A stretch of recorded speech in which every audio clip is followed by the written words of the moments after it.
this? The secret to searing. How do you get that crisp, dark tan skin on the outside of your fish, crispy dark tan skin, and that beautiful moist finish inside? Well, first, dab it off just a little bit, because water in a hot pan with oil, explosion. Also gets some burning action going there. The other secret, teeny bit of salt. You can use kosher salt, sea salt, whatever you want. Okay, I'm going to do it both sides. Dab it off. A little bit of salt, not a lot of salt. Remember, we're talking about seafood here. Okay, this is going to go in this pan right over here. Ready? I'm going to put a little bit of olive oil here.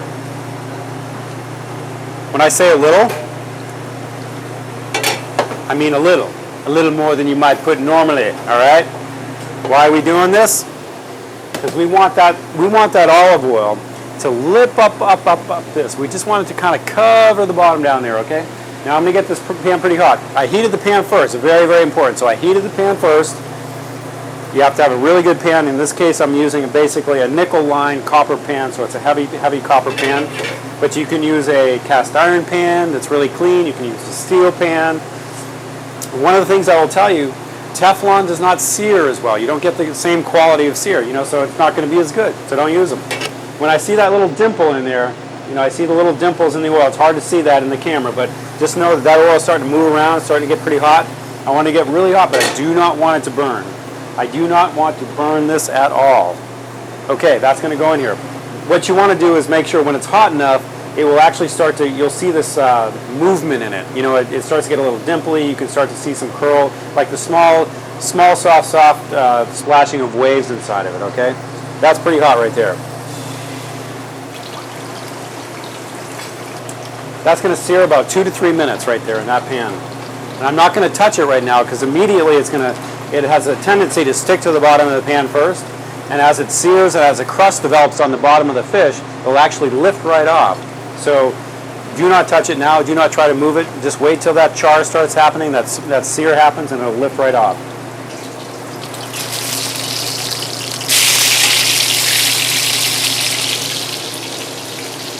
Get a nice little golden tan sear on that baby. So what I would do now is I'd let it bubble right in that pan and right into a hot oven. 500 degree oven. I'd say maybe 3 to 5 minutes, something like that, maybe 6, depending on how well done you like your fish cooked. But that's a pretty dense piece of halibut there. It's pretty meaty fish, so it acts a lot like steak when it's in the oven. So it's going to cook just like steak. Okay, fish is in the oven. I think it's done. Let's pull it out.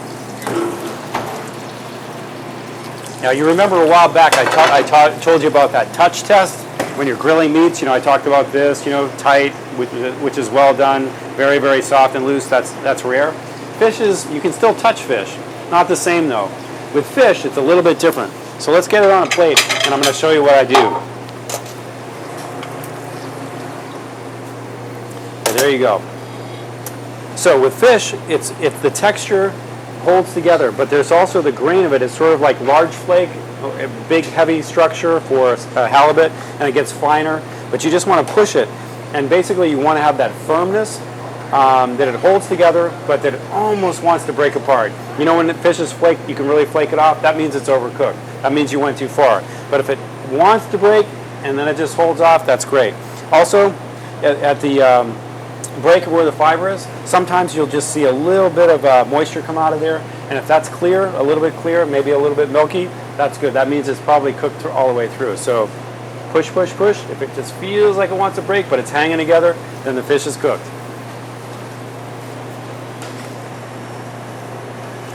Little arugula, little olive oil, maybe a splash of lemon. And we got a summer meal right here.